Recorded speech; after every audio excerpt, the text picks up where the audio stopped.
So good afternoon, everybody. I guess it's time to start today's lecture. As we are talking about nuclear safety, we'll touch a bit of less technical subject today, something which is called safety culture. Some people call it nuclear safety culture. And other people call it culture for safety. I'll try to discuss the implications of different names or different perceptions what safety culture or culture for safety is. Now, I mentioned it's a kind of a slightly soft subject. So for us being technical and science-oriented people, we usually tend to neglect the soft factors like psychology, sociology, stuff like that in our discussion. But I believe that all of you would kind of assume or understand that it's human behavior which affects the safety very much. Perhaps not completely, it affects the safety very much. Now, imagine the current situation with the COVID epidemics, virus being spread around. So how the virus is spread around depends mostly on behavior of individuals. So individuals like me or you, we go to see the other people and risk exposure to the virus. If we don't go and don't see other people, then we actually don't risk exposure to the virus, at least not so much. And the decision whether we will do visit somebody else depends on many, many factors. One is our risk perception. One is other typical goals, like I need to see my mother today, or I need to see my girlfriend tomorrow, or something like that. So we are dealing with a mixture of inputs from our internal means, and also at the same time there is a lot of constraints we have from the people around us. There are rules. You should not go to see your girlfriend tomorrow. It's impossible, especially if she lives in another community. So in this way, we try to put the culture then is a kind of a behavior of a group of people, or the entire nation, or entire staff of the nuclear power plant, or the regulator, or the government. So it's group behavior of these people, which could affect safety in good or bad ways. And it's not very easy to say in upfront, is it good or bad way? Not always. Sometimes it is, sometimes it's not. So we'll try to touch a little bit how the safety could be influenced by human errors and what human errors actually are. Perhaps it's better to say human behavior. We'll see why. And then we'll touch a little bit the culture as a group behavior of individuals. So we'll touch culture as such. There is culture in every nation, in every environment, in every time. So we are born into some culture, and this culture behaves in certain ways. If you would be born 1,000 kilometers away and 100 years in different time, the culture would be different in your surrounding. As an individual, we would adapt to that. And then there is a culture for safety. After it's sometimes, especially the culture for safety, has some relatively boring definitions and very not easy to grasp concepts. So I will go also then in the end to try to help you out with what a culture for safety would be through some emotional approaches. You see emotional approaches in movies, or in HBO series on Chernobyl, it's emotional approach. In the Whiskey Romeo Zulu movie, it's emotional approach. I will use the third movie here, the Titanic, as an emotional approach to draw your attention on the details, how people communicate safety and how they actually fail to communicate safety in certain environments. And then at the end, we'll just a little bit touch and try to connect this culture for safety with Fukushima Dai-ichi, and especially things which happened after and before, of course, because culture for safety was there before and after the event. But it helps explain some perhaps remarkable events like how come that the power plant is not protected from a tsunami, which is expected or not expected. After it came, it was expected, of course, but at the beginning, nobody was aware of it. Okay, now we will touch somehow all the time the behavior of individual person and small teams and larger teams, and a kind of a cornerstone of this behavior is something which Henry Ford said. It was more than 1 century ago now. Henry Ford was the first entrepreneur who actually established mass production of cars, Ford cars. It was Model T. It's also more than 100 years ago. And his view on quality was, as you can see, quality means doing it right when no one is looking. So this means that our internal convictions, what is right and what is wrong, or what is safe and what is unsafe, also mean very much in the context of the safety behavior of everybody and safety culture. Okay, to those who were actually who took time to look at this very interesting, from the safety culture perspective, movie, let me just make a few comments on the plot and what happened actually there, and then I will ask you a question based on this movie, how you see it. Actually, the movie goes after real events. There was an accident of an airplane in August 99 in Buenos Aires. So the captain of about 20 years of service, so very experienced guy, made a rookie mistake.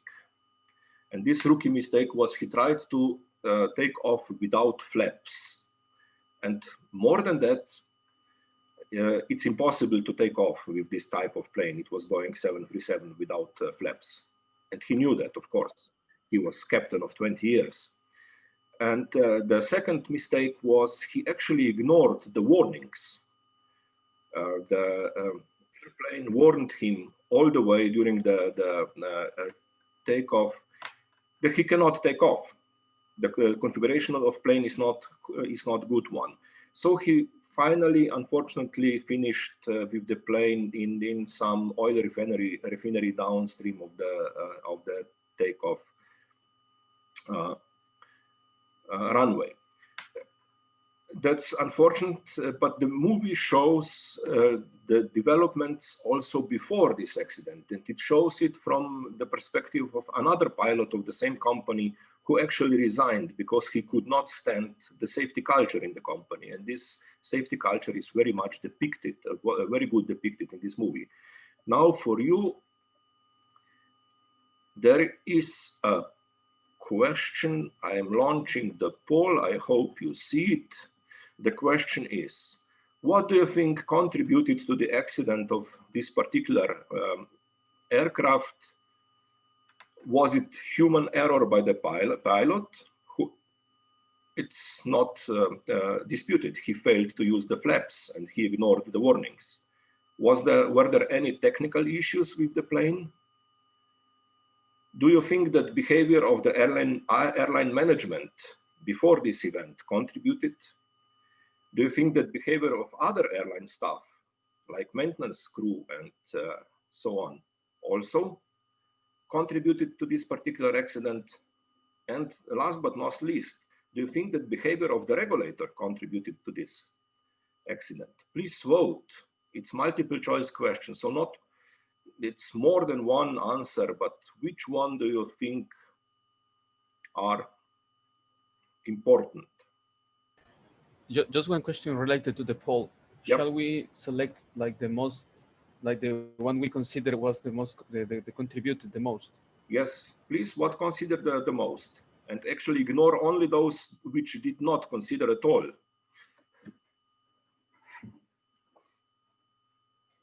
Please go. We have 4 out of 18.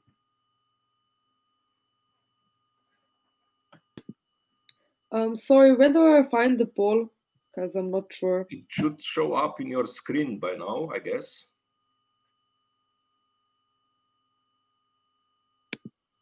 I didn't get it. I'll try to find it. I'm not sure. Well, I guess it pops up in your screen. It depends a little bit on device. If you are on some phone, smartphone, it could be. Okay, I found it. Thank you. Yep.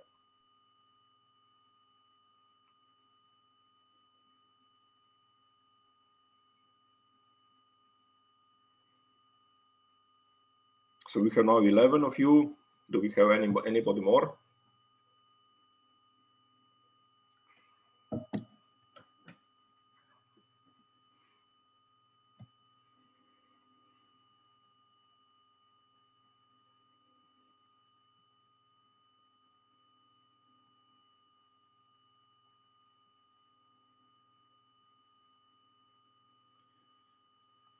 Okay, I will shut it down here.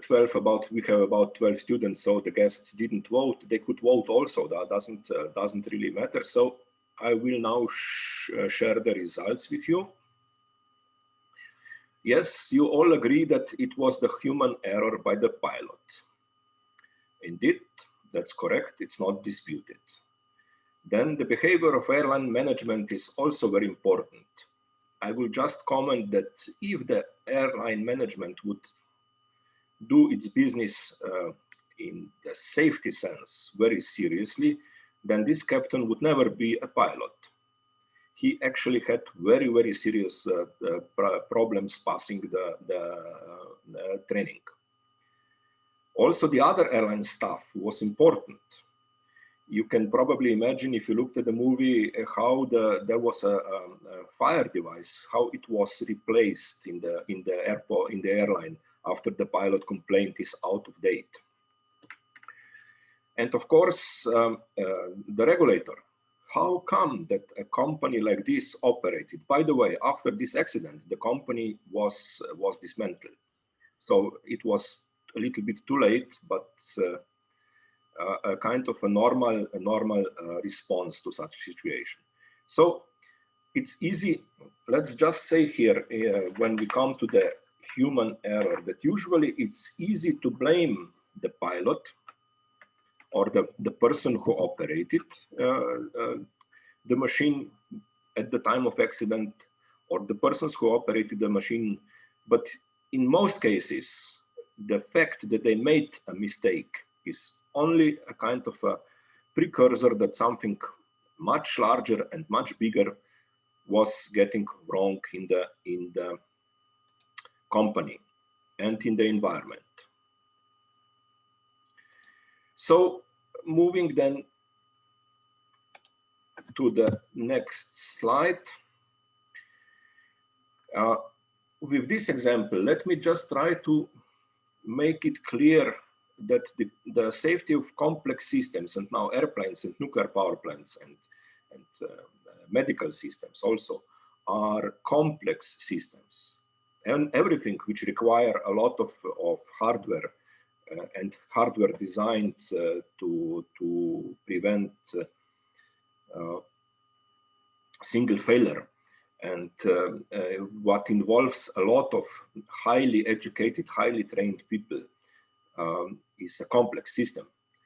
And safety of such complex system would heavily depend on performance of each of the elements below and interaction between them. So performance of persons, individuals, men, performance of technology, performance of organization, all of this must be good, and they should interact very well together. Now, the term man-technology organization, which is closer to me as a technical guy, it's much closer than safety culture in the meaning or in the basic idea what it should be, was coined in Sweden in the 1990s, and they were using it for the assessment and improvement of safety cultures in nuclear power plants. Now the term is lost a little bit, but please keep it in mind. You need somehow to balance individual's technology and organization.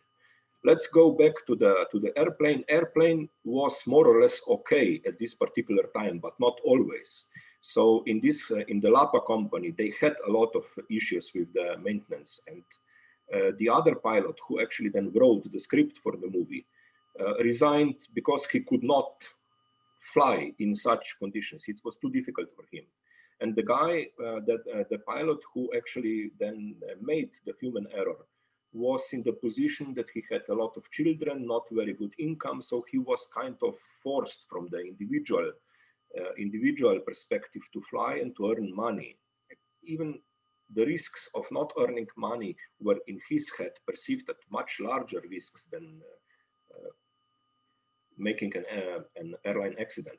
So technology is important, but it's also important that individuals working with this technology understand it and have been given appropriate training, appropriate powers to operate and to refuse to operate also by the organization. We'll touch these things a little bit in detail also on the go. This model of how you can manage a complex system is actually something I like very much. Let's imagine at the bottom there is a process which people should monitor. And this process, like imagine it's nuclear power plant, or it's an airplane, or it's a hospital or something like that.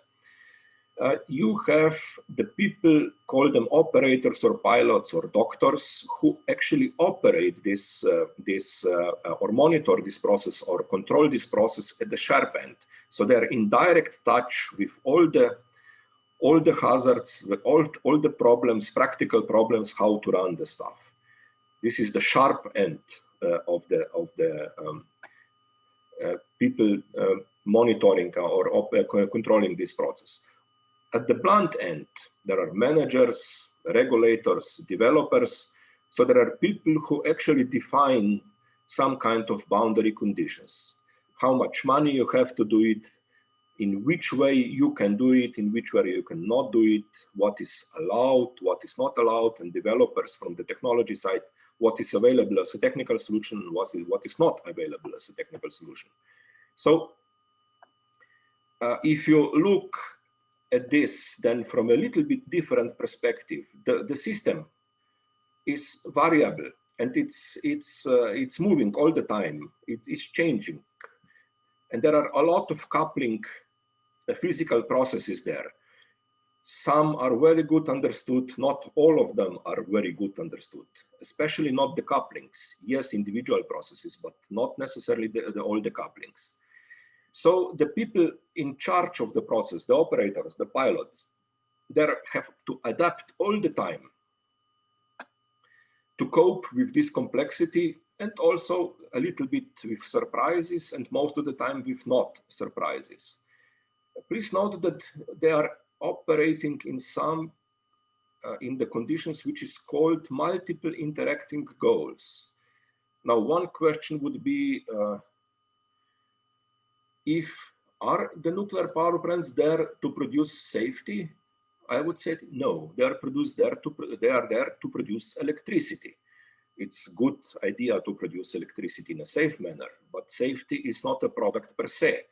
So, like where I'm heading at now at the moment is that productivity or gaining money and safety could be interacting or sometimes even competing goals. They definitely were the competing goals for the unfortunately pilot of the Lapa flight Whiskey Romeo Zulu. And of course, these multiple interacting goals are defined on one side with policies, procedures, the state of the art of science, and on the other side with simple hands-on experience of the people. So they have to consider all this, which is usually very difficult, and they need help.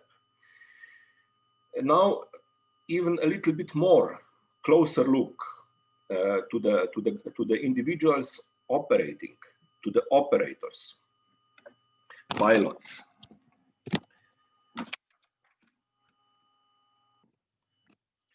They are given resources and constraints by the management and technology providers. So the resources are never sufficient. The technology is never perfect. There are constraints. And they are operating with evolving and escalating situations, and they have to somehow internally control their own behaviors. They have to, the behaviors of themselves and of the machine, they have to collect all the relevant data. They have to be aware of the hazards, obstacles, conflicts, and goals, and have to adapt, anticipate, accommodate, react, and cope. It's not an easy job.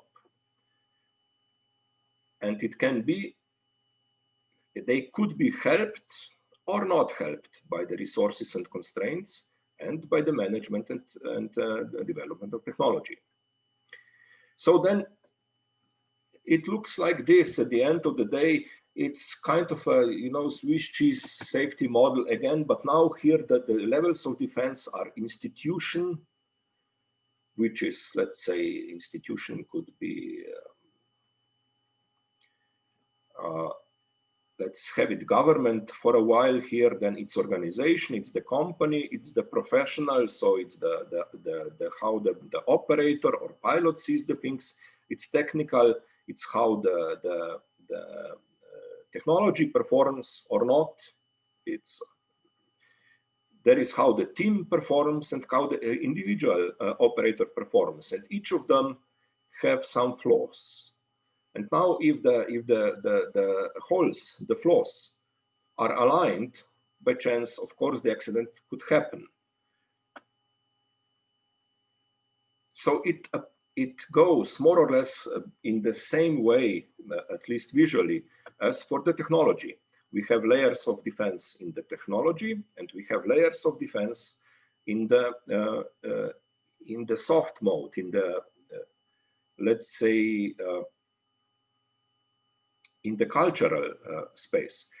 So let's repeat that. Institution in typical nuclear regime would be regulator. Organization would be the company operating the power plant. The profession we could say management inside this, which defines the way how the processes will be done, the procedures. Then it's technical, it's the technology, it's team, it's the, let's say, the crew of operators. There are a few of them there always. It's not one individual operating the nuclear power plant, but it's a team, and how the interactions with them go. And then at the end of the day, it's individual who will press the wrong button or the correct button. And you have some potential problems in each layer of defense. Like for the individual, it's attention distractions. Well, you know, if you are, people tend to be focused on the last problem they saw. So if not new problem arrives, sometimes we don't see it. Poor handovers is poor communication between the shifts and between the members of the shift. The technology could be clumsy, like in Chernobyl, it was partially clumsy. You could have double binds. Double binds mean something like whatever you do, you're wrong. The example which comes to my mind is that, okay, you could have you could have to follow a procedure, you know it's wrong. So if you didn't complain before you went to the action, which is a wrong approach, then whatever you do, you lose. So if you follow the procedure, you know it's wrong, your result will be wrong. If you don't follow the procedure, you're wrong again, because you have to follow the procedure. This is a typical situation of double bind. And then there are production pressures at the organization level. So the company wants to have money, not safety. Safety too, but money first, not safety first. And then the blame culture at the institutional level. So the blame culture is something when people who found out the procedure is wrong actually don't like to tell or don't want to tell to the management that the procedure is wrong. So this is kind of how these things could develop, and how well, the safety culture is there actually to contain this and to try to help all those individuals and organizations to adapt and perform things in the way that there are no accidents. There is one more thing which is also good to mention when we are discussing the human error or human error related things.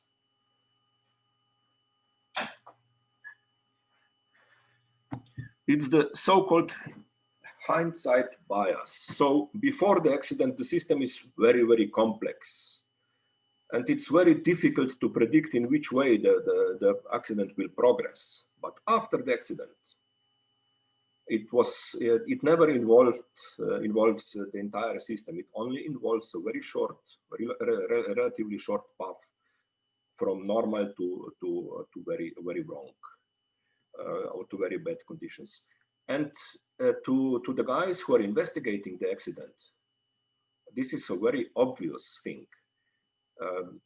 Jumping back to Whiskey Romeo Zulu, it's obvious that the pilot didn't activate the flaps, and it was also obvious from the voice recorder that he never took any action to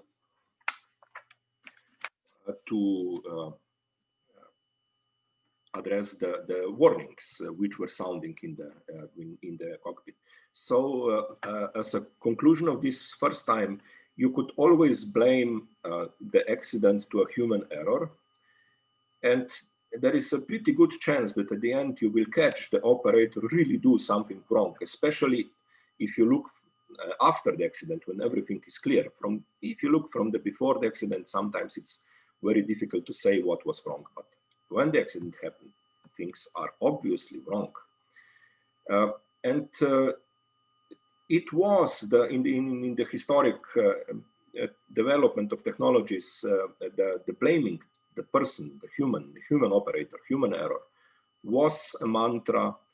And actually, it was somehow reinforced by the military aviation in the Second World War, where actually people noticed that more aircraft were lost, more military aircraft, fighter aircraft were lost to the accidents than they were lost in combat.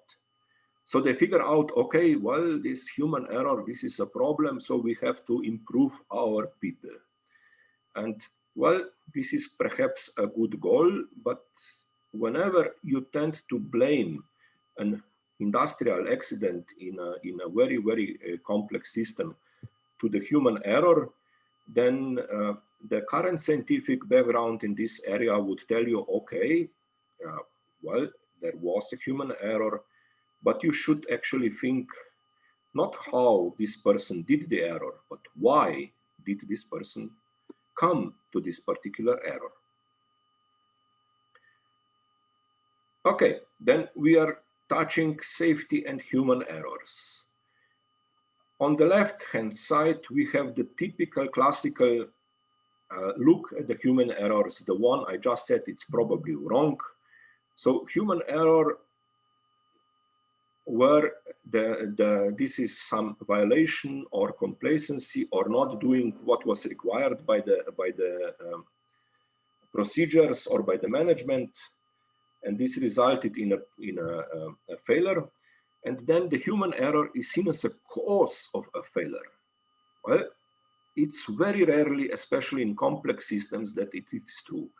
What people today see as a typical way of looking at it, human error is seen as the effect of systemic vulnerabilities, deeper, inside, and sometimes also outside of the organization. Let me just say that not only the organization, but also the regulators could contribute to the vulnerabilities and to the final failure, like in Fukushima, Dai-ichi, they did. Okay, the second one is historical or traditional. It's trying to say what people should have done, and this is quite a satisfying way to go ahead. So, you know, he should pull out the flaps. Yes, he was doing that for 20 years, never forgot before, because he would be dead by then if he forgot before. It's not really a solution. It's more that why, that's the current try of how we look at these things. Why is it that an experienced person forgot to do a very basic thing? And the third, telling people to be more careful will make the problem go away. Of course, we can tell the people to be more careful. But if we now here assume the following, that the people come to the work not to create an accident, they come to work to work well and to perform the best they can, then telling people to be more careful will actually not add to the safety. We can assume people are already as careful as they can be. We'll see which factors then need to be correct in the people to be sufficiently careful. But still, so it's not really only the problem of individuals; it's the problem of the organization and wider than organizations. How do we see to enhance safety? Now you can follow now this debate of the COVID-19. Do we need to impose more constraints on people, or do we have sufficient constraints on the people to prevent the spread of the disease? Well, it appears with the current numbers that the constraints are not sufficient. Now, the only question here is then, can we do this voluntarily? Can people really understand what's going on and do it without external pressure? Or do we need to have an outside, let's say, way to impose those things on them, and actually then also to enforce, as the people say in nuclear safety. So if there is a rule, somebody has to be behind the rule to enforce it immediately. So everybody who does not comply with the rule get some consequences, not necessarily punishment, but some consequences. Retraining or something like that could be a good idea. Okay. So if we see the human error as a symptom, not as a cause, then we usually also assume the following: the context in which incidents or accidents evolve. It's the context which plays a major role in human performance. It's not only the human, but also the context, like technology and organization. So technology can shape human performance, especially clumps in technology, and can create the potential for new forms of error and failure. Here, let me just say that adding safety systems to a nuclear power plant or any other plant generates larger complexity. So as the more the system is complex, the less probably is that people will really understand the entire system. So there is an optimum where the complexity helps, and from some point on, the complexity starts to be a hazard or a trouble. So the human performance in question usually involves a set of interacting people. Yes, the community, the peers, the immediate peers, the managers, all these things are very, very important in the safety behavior. So each organizational context creates dilemmas and shapes trade-offs among competing goals. So immediately when I'm in an organizational context, and you can see organizational context is also your girlfriend, is the first organizational context, or your partner, your parents, or somebody you live together in the same room. Your ideas of life are by definition different of their ideas of life. So you have to compromise to find some mutual trade-offs all the time. So there are always dilemmas, and you trade off your goals with their goals in some way to stay within let's say, a reasonable context. It's the same in any organization. You go for a work, goes the same way. So it's never a very clean situation. You always have some competing goals. And again, for the poor guy who was trying to fly Whiskey Romeo Zulu, his major competing goals were he needed to fly to get some money, and he actually was willing to neglect the problems of the aircraft just to get the money. For him, actually, the risk of losing the money was larger risk than creating the accident. Just let me put it that way. And after 20 years of experience, by the way, his mindset was that accidents actually don't happen to him. It never happened. So for him, there were no accidents. Okay, and the attribution of error after the fact, this is a process of social judgment rather than objective conclusion. So please be aware that after the fact, things are much more clear for the guy who was involved than before the act. Okay, now what is it that a professional individual operating complex and potentially unsafe technology needs to have in mind somehow, or what are the factors influencing his cognitive behavior? The first one is knowledge. This is set of factors. Knowledge is very wide area. Let me just touch upon it a little bit. And the second one is mindset. And the third one is competing goals. So a good operator or good nuclear power plant operator or a very good medical doctor, a very good pilot would combine all three things all the time, dynamically adapting to a situation. So for the knowledge, there are different forms of knowledge. Let me just say to you that there is a know why. So it could be that you understand why people don't fall from the bicycle, but you cannot ride the bicycle. Just put me this very simply here. And this is typical situation you get with the education. You can understand things, but you cannot really do them. And well, sometimes in the education, people will also try to help you to do them. But actually, this lecture today is for you more to try to understand that there is something rather big going on behind the scenes, and there are people who understand it. And if you fall in this situation, you should probably investigate further. It's not really to help you create a safety culture at your home. You will not be able to do that after this lecture. But the people who know how could be very rich, much richer than those who know why, okay? It's different type of knowledge. We all have a little bit of one and a little bit of other one. So it's the best that you combine it, the knowledge here and the skill here with some desire, and then you could be very successful in your life if you can combine all three of them. But this is about the knowledge. So let me just say here that you never know all what you need to know. It's impossible. If you are operator or medical doctor, there will always be surprises. Now, so it's a good idea to be open to surprises, okay? And that's the second topic, mindset.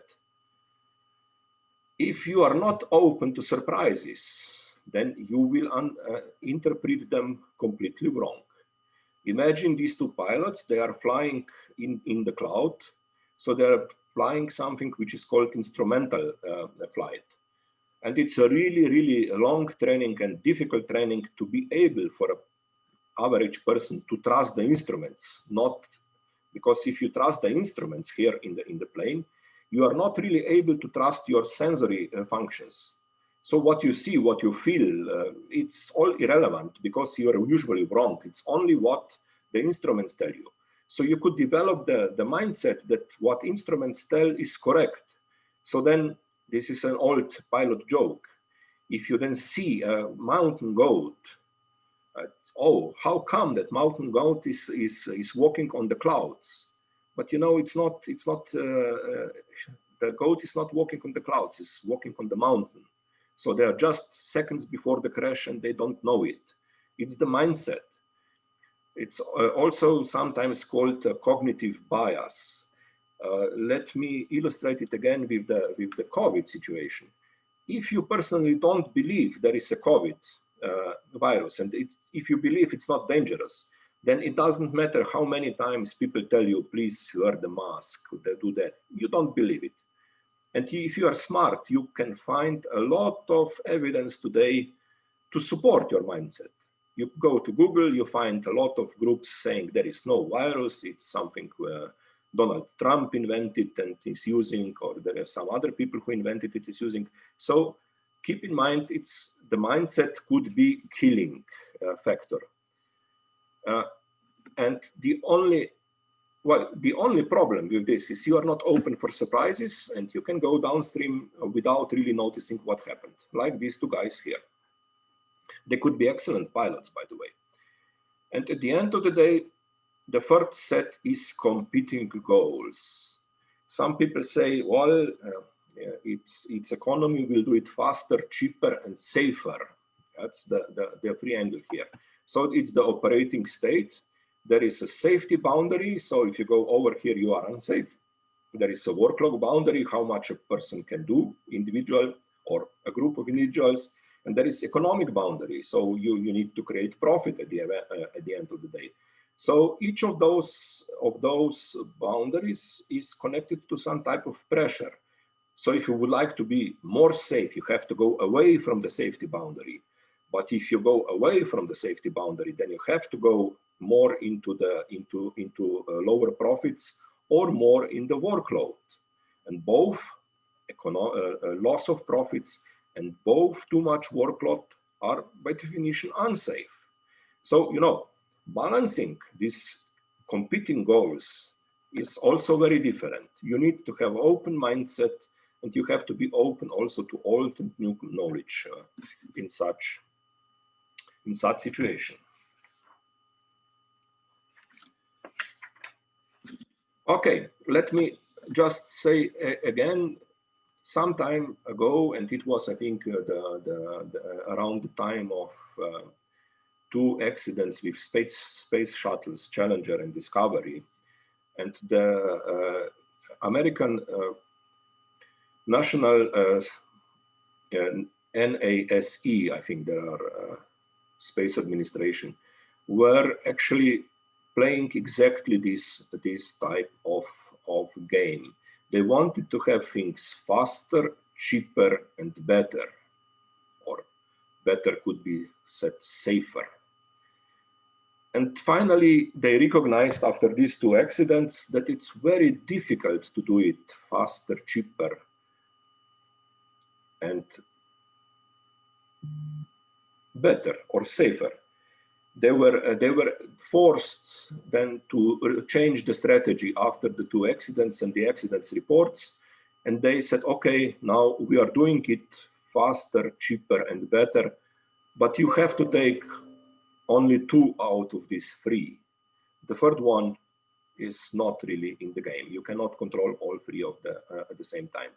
And as you see here, yes, if you would like to be safer, then you are pushing the operating state towards more work and more costs, so less profits, which is not, in most cases, not very good idea. Tired people don't perform well, and if you don't have enough money to implement sufficient safety, you could be also in some trouble. I will stop the first hour at this point. So if we do have any questions, immediate questions, we can try doing that, or we can then reconvene in,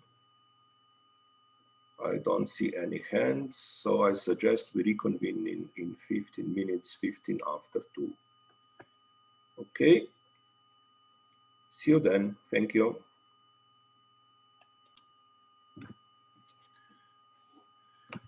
So then, welcome back. Let's now start with a little bit of group behavior, which is described usually as a culture. So if we did spend a little bit of time in trying to explain how the individual will behave when faced with complexity and hazards, then what can culture do for us here? And why do we say it's a culture? What is culture? I like usually to start with some definition, and I'm taking a Merriam-Webster dictionary definition, and the third one, the blue one.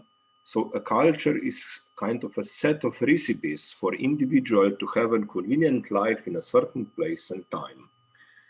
And it's kind of ingrained in us when after we are born, then as children, we are actually pretty much dependent on the help of the others, of the elders. We are not really able to survive the same. So we have survived alone without the outside help. So in the first years, we have a very strong copy-paste behavior. What we try to figure out what the elders do to please the others, and we try to do the same to please those elders who actually take care of us. We don't want them to be angry because that's a hazard, that's dangerous. It's not safe. Safe is to have them happy. So we try to behave in the way that those people are satisfied with us. So, and this actually creates in everybody, each of us, a way of behavior patterns which we will trace, which we can trace until the end of the life. Even if we try very hard, we cannot get away or away from some of these patterns. It definitely requires a lot of effort. So for those who studied some musical instruments or tried to play some musical instruments, please consider that there are months or even years before you can play the musical instrument without really thinking what you're doing. So it's one type of a habit. You train your body to do this thing, and you train your body and mind to behave in the same way in similar situations. So what is also important here is that if you are born in a different place and different time, the customs of the people around you would be different, and your culture, as a consequence of trying to adapt to these customs, will be different.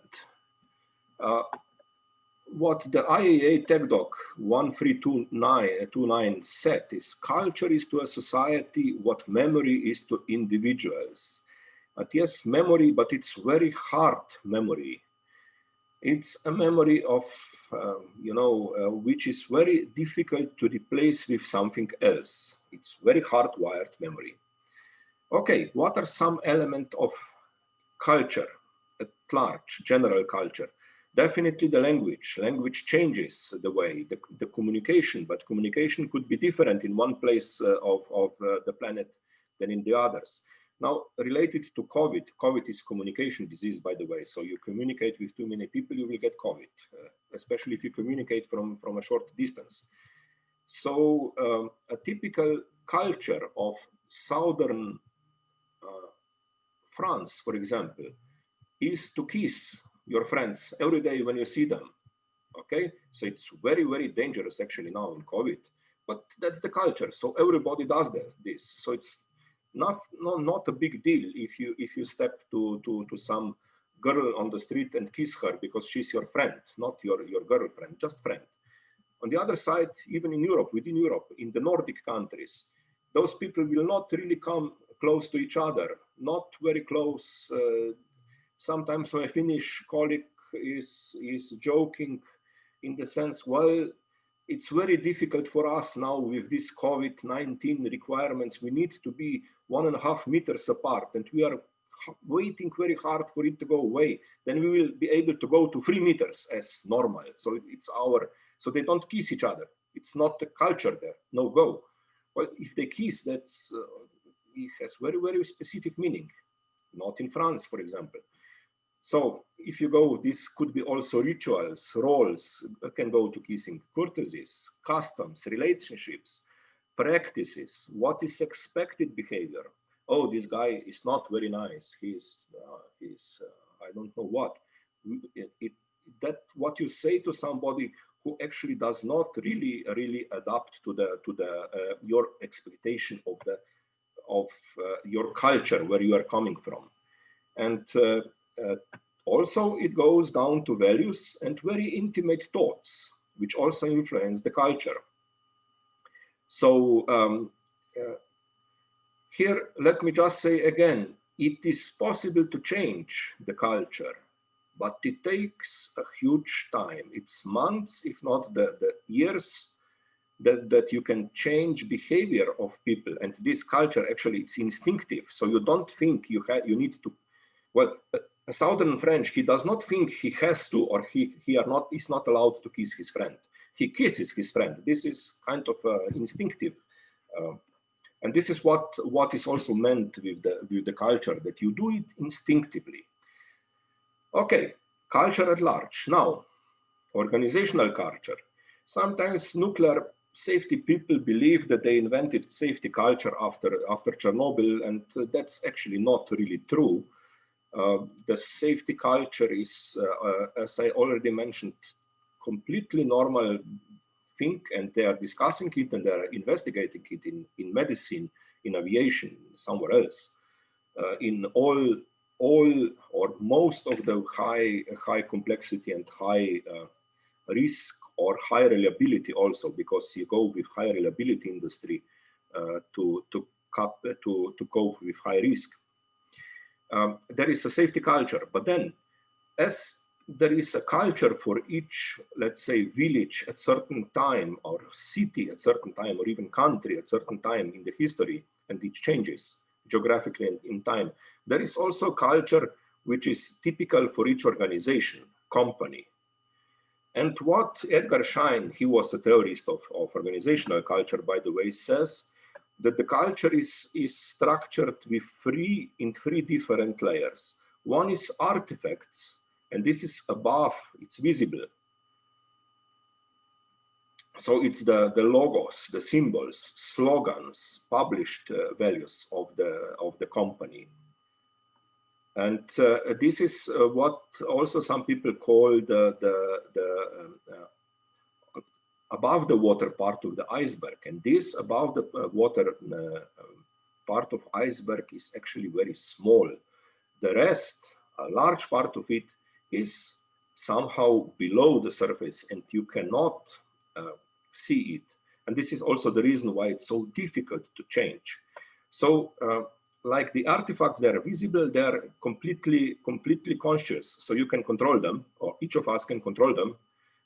And it's also, if you can control them consciously, then it's also a subject to, let's say, relatively rational thinking.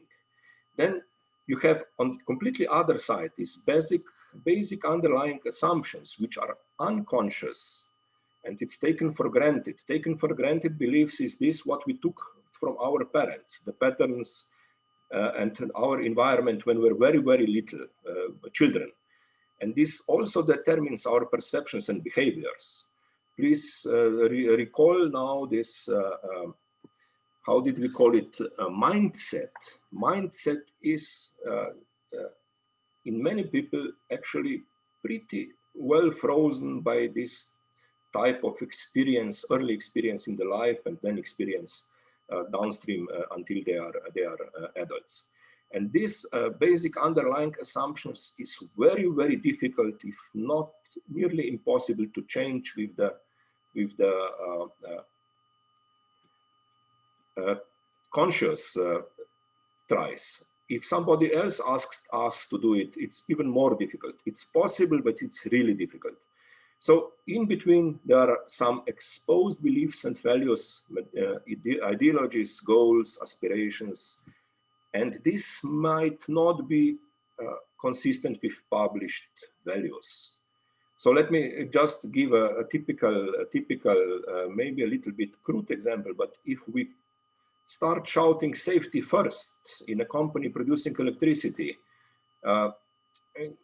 we are producing electricity and we are saying publicly, well, safety first, cannot go. It's already inconsistency between two layers of the safety of the culture, and this always creates inconsistencies, always creates trouble, and this trouble come out in the difficult times. So when the situation evolves towards an accident, it's a difficult time, and then people tend to move from artifacts to the basic underlying assumptions and start to react with the very, very basic instinctive way, which is sometimes not a good idea. I will show you later on a picture of myself when it was not a very good idea to do it intuitively.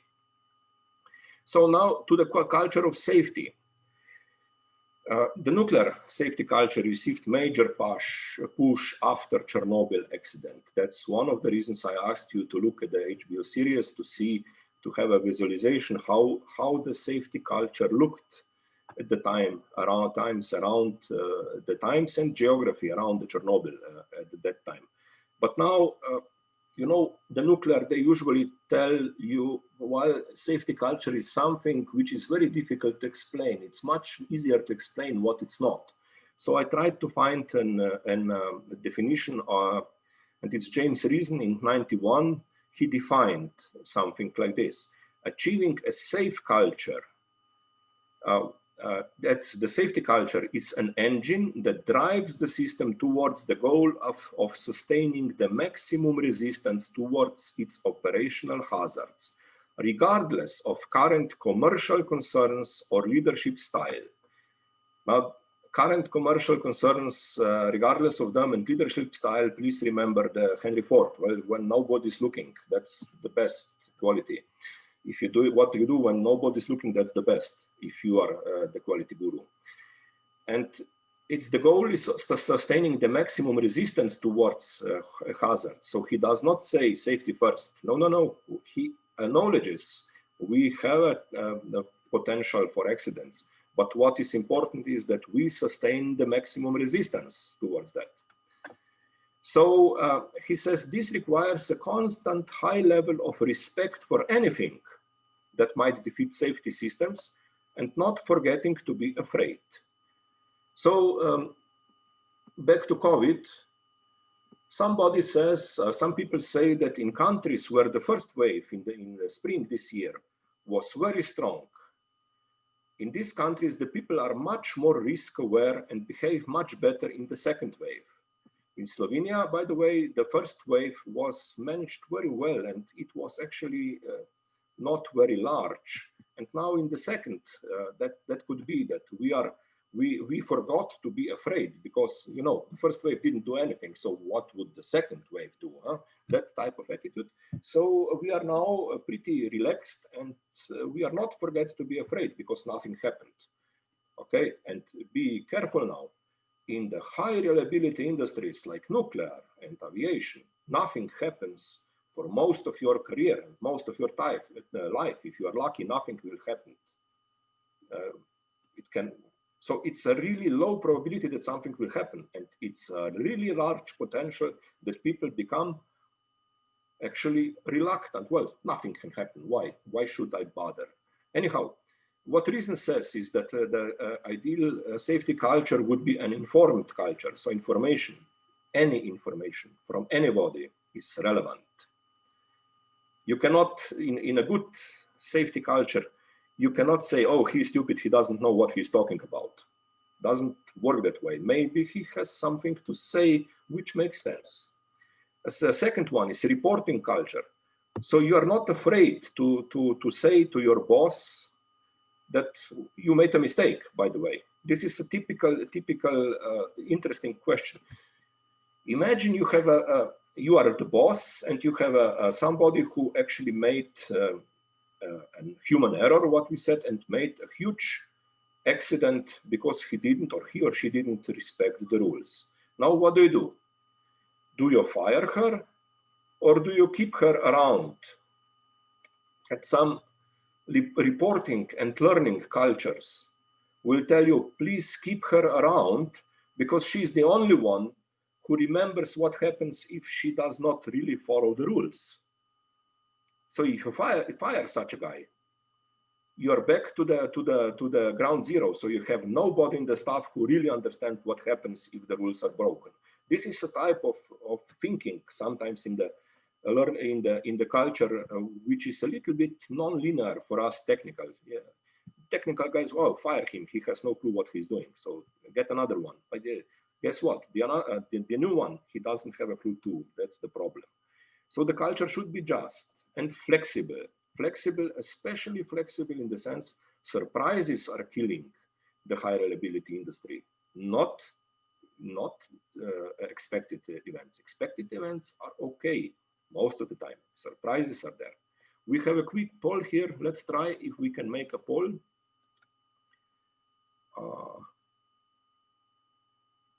Yep. Okay. Which elements of safety cultures of operators, managers, regulators, and government were missing in the depiction of the Chernobyl accident in the HBO miniseries? So, did you see an informed culture or not? Did you see a reporting culture or not? Did you see a learning culture or not? Did you see a just culture or not? Did you see a flexible culture or not? Please vote. It's multiple choice. So if you've seen one of those, then don't vote for it. Which elements were missing? So if it was missing, vote for it. But it's probably a multiple ones that were multiple, yes, multiple choice.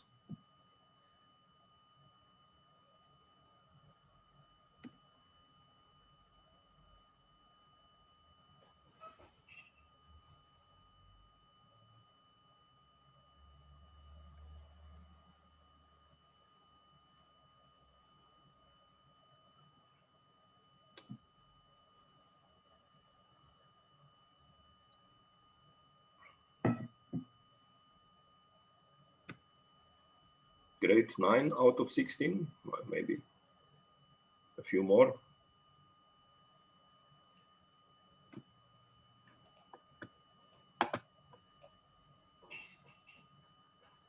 Actually, okay, 12 now. I will close the poll.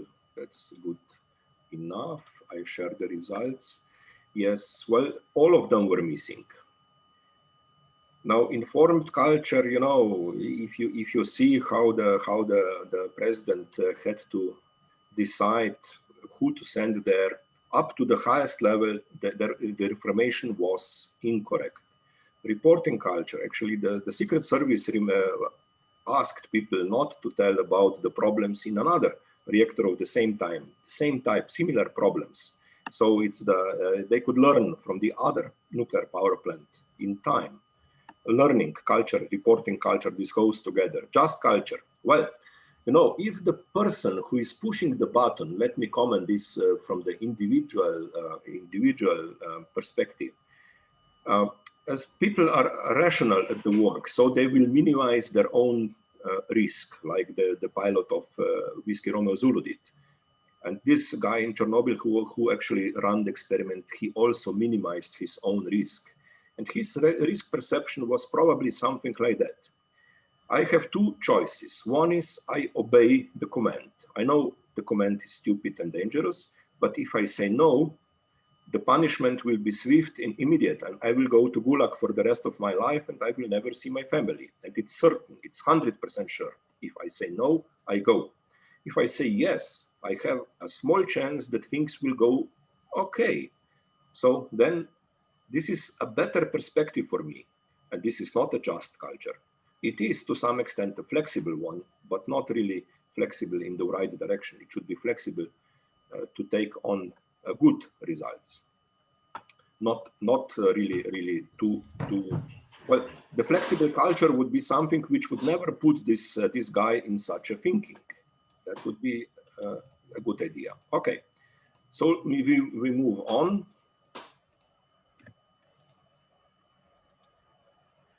There are some formal definitions of safety culture. One by the IAEA is that safety culture is that assembly of characteristics and attitudes in organizations and individuals which established establishes that as an overriding priority, protection and safety issues receive the attention warranted by their significance. I'm still struggling, by the way, with understanding of this one, but now look at it and try to figure out, try to think about the question, does this, what is said here, mean safety first? And then I give you a poll.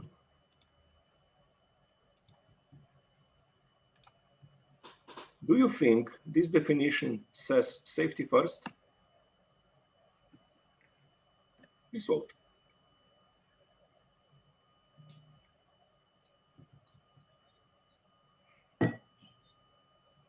Here is just one option. You can go yes or no. It is safety first or it is not safety first.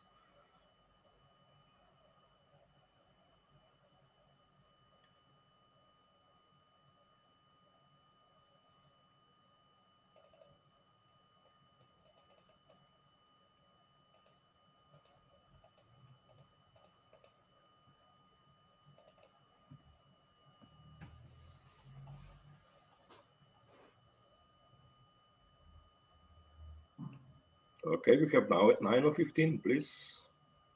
Throw your dice. Whatever you answer doesn't really matter. Okay. Ideally, excellent results. I can see it. Now you don't. Now you can see it. Now what we have is 50-50. So the good news, the definition is not really easily to understand because my question was very simple and the definition is not very simple. That's not a very good definition of safety culture. It's not in line with the safety culture. It has to be simple to understand for everybody. So you actually you have shown that it's not very good definition. It's not easy to understand. The second point you showed is that some of you have this kind of mindset that whatever IAS says is correct. Well, probably something like that. I'm here trying to connect the dots for you. Well, it's unfortunately not. And by the way, safety first would be a lie. It cannot, nuclear power plant cannot operate in a safety first mode. If you would only care for safety, then don't make a nuclear power plant. You can be very safe and very much safer without it. That's for sure. But if you need electricity, then a nuclear power plant, and the safe one, could be a very good and very safe option for you. Okay, let's go for the next one. Formal definition by the United States Nuclear Regulatory Commission. It says safety culture, the core values and behaviors resulting from a collective commitment by leaders and individuals to emphasize safety over competing goals to ensure protection of people and the environment. Okay, so it's values, behaviors, it's the culture resulting from collective commitment by leaders and individuals. It's again culture to emphasize safety over competing goals. Okay, is this safety first approach? Let me try a poll. Let's do it. Is this a safety first or not?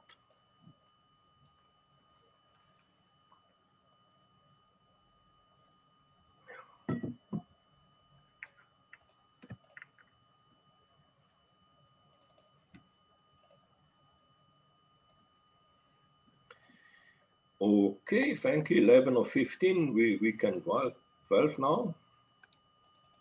Interesting. So most of you believe it is. Well, I claim it's not. It's almost safety over competing goals. Did anybody mention what competing goals are? Or is this left to your mindset and your imagination? I would say that you probably assumed something about what competing goals are. And this assumption is probably not really, well, I don't know what to say about it. If it would say to emphasize safety over producing electricity, then it would be safety first, but it's over competing goals and competing goals remained undefined. Okay, so still, safe nuclear power plant is a very good idea. of producing electricity. And unsafe is not a very good idea. Okay, what the US NRC sees as 9 traits of positive safety culture. So what happens in an environment which is characterized by positive safety culture? So leadership would have some safety values and will have some actions towards safety values. We can go for the descriptions of them at the next. So leaders would demonstrate a commitment to safety and their decisions and behaviors. They will behave in a way that you will have a feeling they are behaving in a safety manner. So by the way, they would always listen to you if you have something to say about safety. And they will try to take you seriously and try to investigate what you said. If they said to you, oh, go away, you are only in the company for 2 weeks and you have no clue what's going on, that's not really leadership safety values and actions. Then problem identification and resolution. So issues which could potentially impact safety are identified, evaluated, addressed, corrected, commensurate with their significance. So don't jump on the first ball. Think about and then act, which is also good safety. Personal accountability. All individuals take personal responsibility for safety. So each of us should behave safely, and each of us should be able to take the COVID countermeasures. If not, if only 1 or 2 of us doesn't do it, then the disease will spread. And if one of the operators is lousy and the rest are okay, then the accident will spread.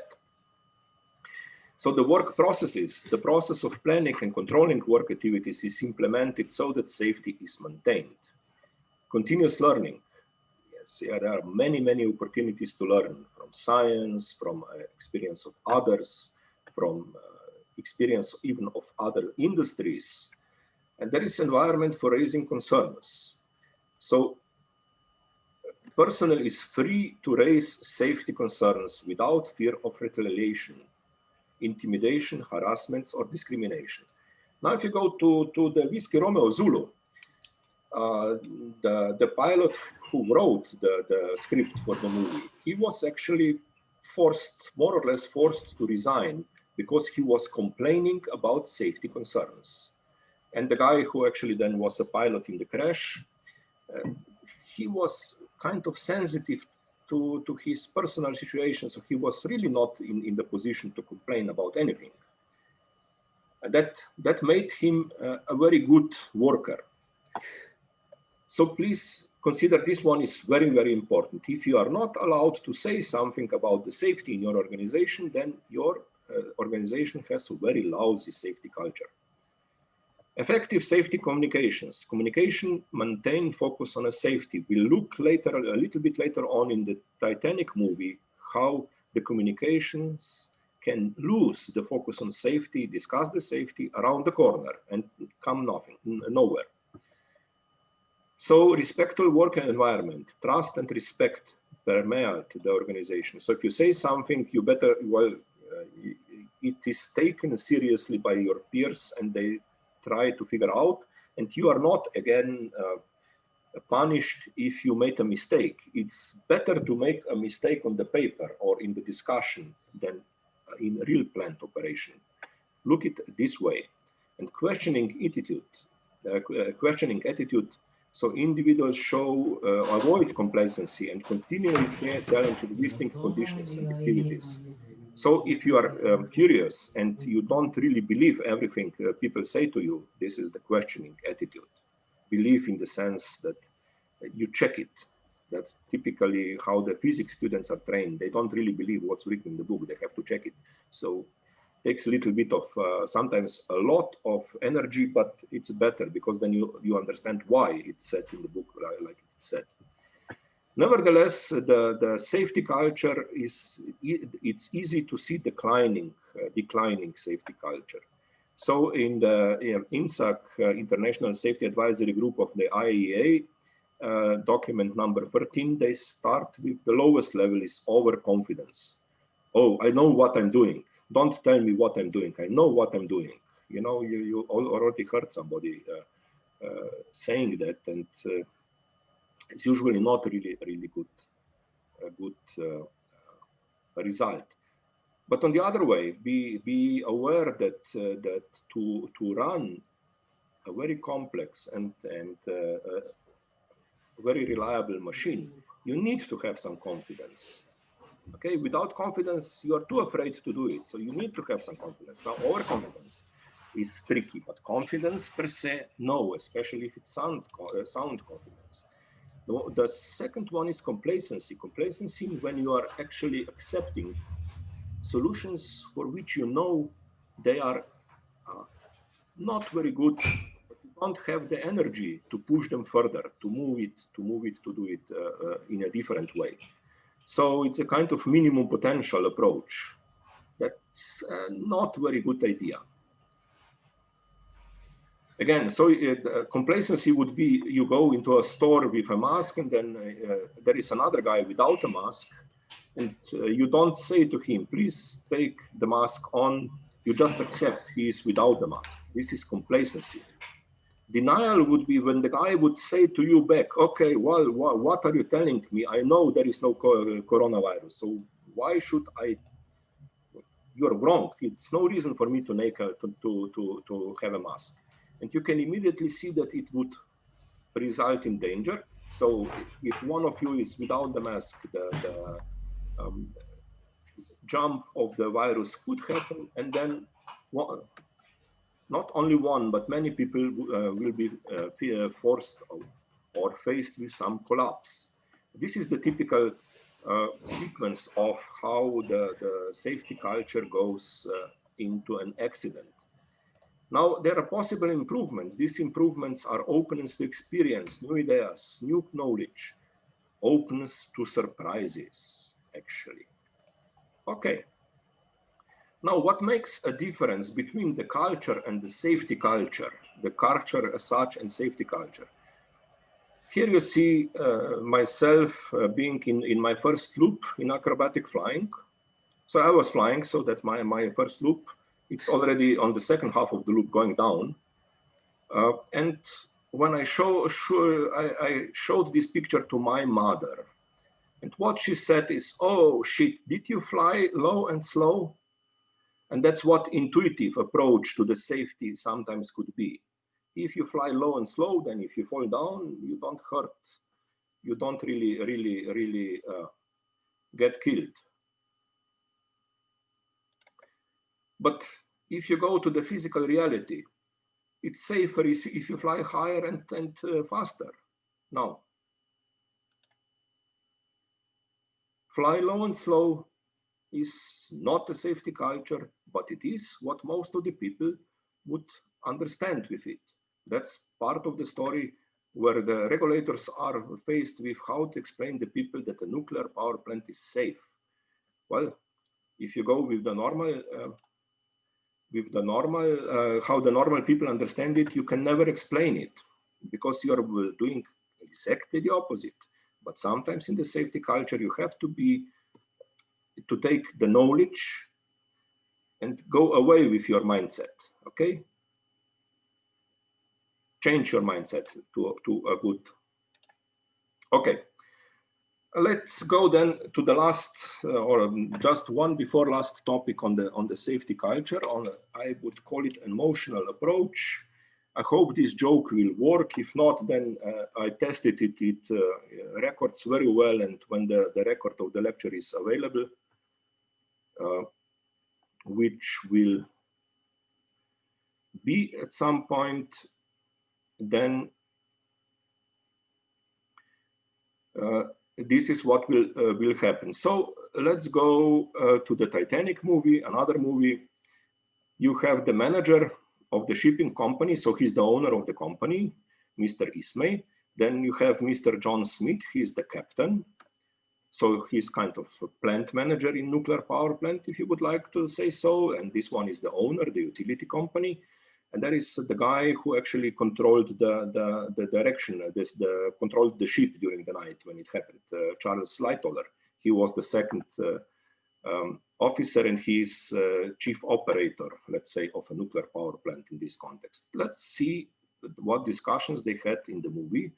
And let me remind you that the director of the movie was actually the guy who went down with the submarine to see where to find and to see where Titanic is. So he's a techno freak and he understands the safety and safety culture very well. So let's try. Captain is kind of reluctant to do it, but he is not really open to speak openly about the dangers. They were aware of the risk of icebergs. They were aware that they are very fast and that it was the first travel of the ship, so they didn't really understand completely how the ship will behave. There was a lot of problems and the captain was experienced, but the safety culture here was bad. He was actually not really able or willing, or he took it he saw it as too risky to speak to his owner, then that he would not really obey his order to go faster. Actually, you know, the guy was just before retirement, so it was his last tour. So he could be fired one day before he was being retired. So he was at the end of career, but still his culture, his behavior from the before didn't really let him to say something about the real safety issues. So what we could say here is they did not really discuss safety issues. So the owner was actually not really in the position to say, okay, don't do it. Now let's see how the order of the owner propagates down.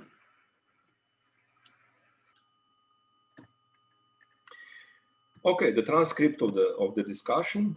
Now you have two professionals. They are both obviously aware of the risk, of the hazard. They are, but again, they are not really willing to discuss it very openly. You have the second in command, so the hierarchy lower guy, trying to say, well, it's dangerous, it will be difficult for me.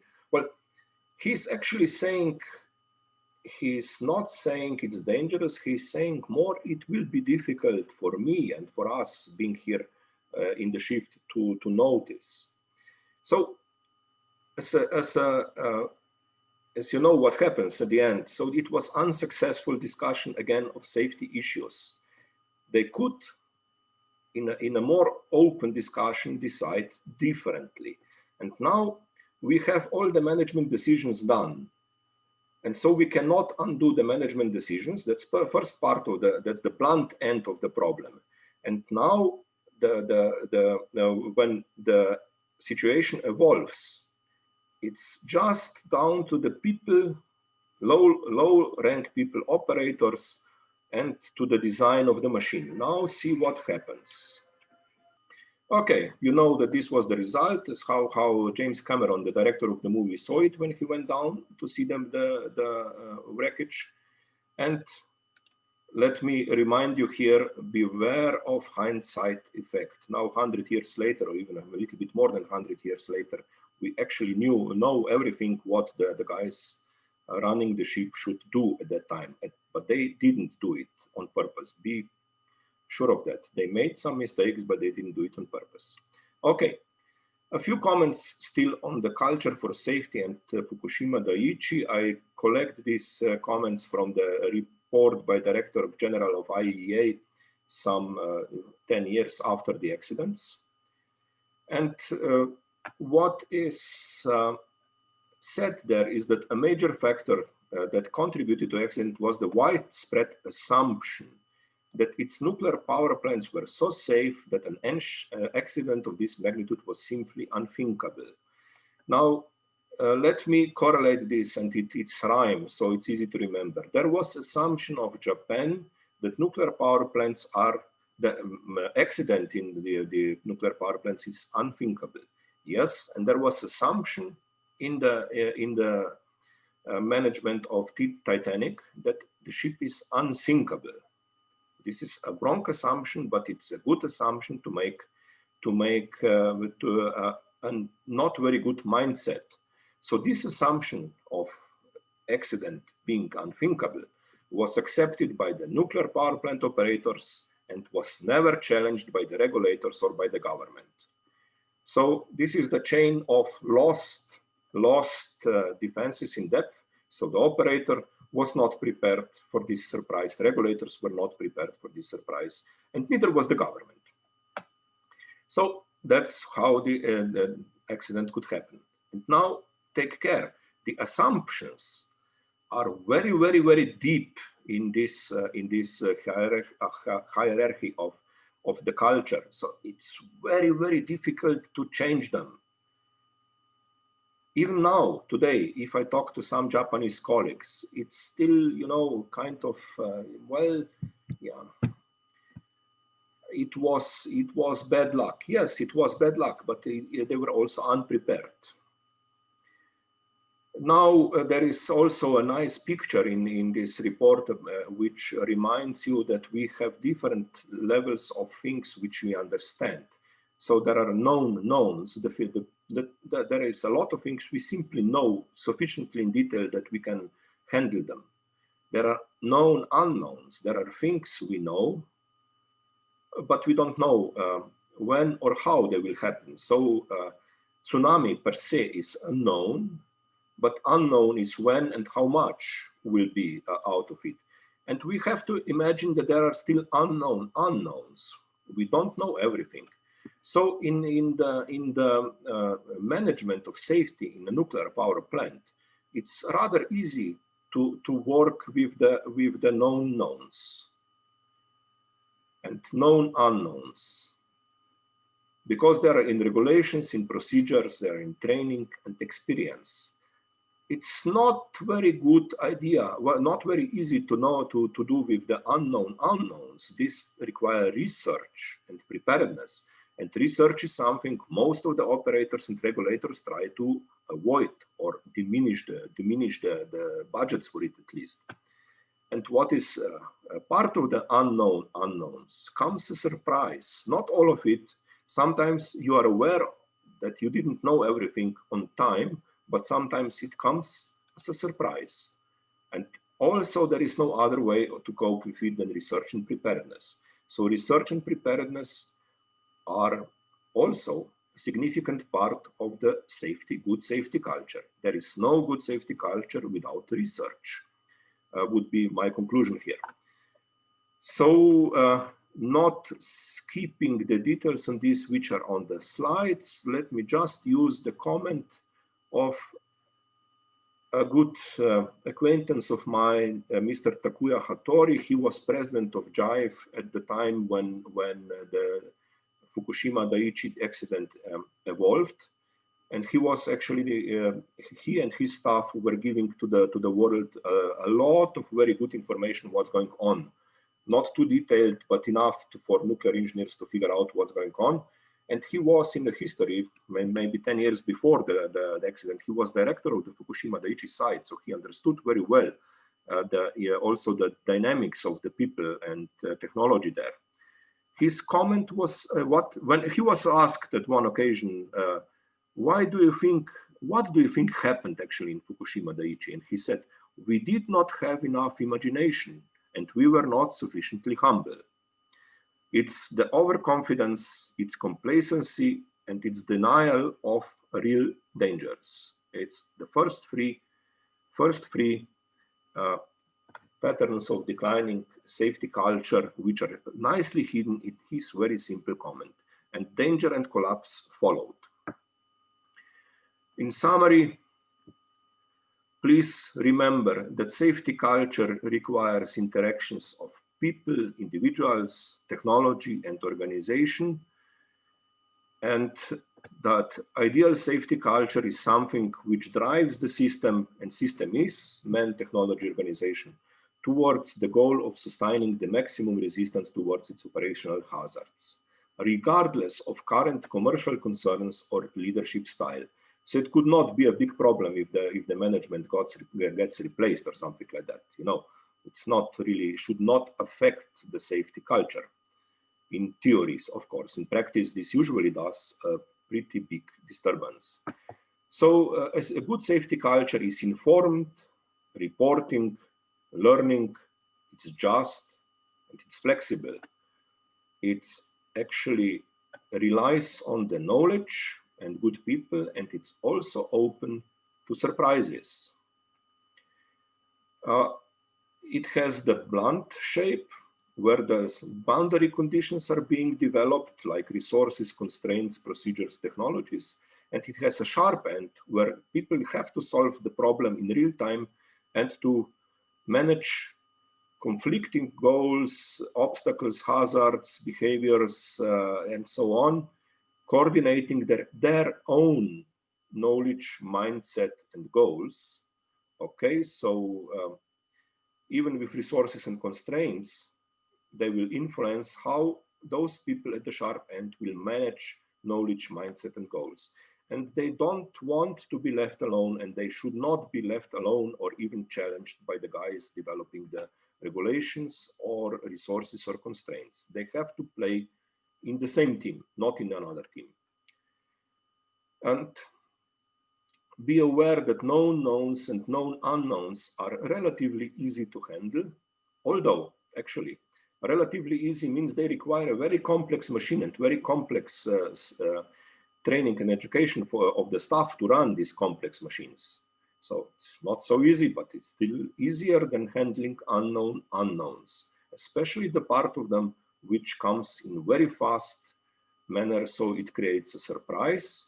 And if it creates a surprise, that's never a very good thing for the operators and for the safety culture. So safety culture should also be somehow open and resilient to surprises.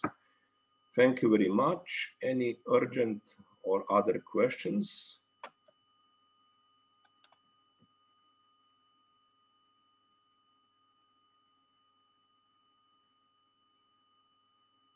Good, thank you.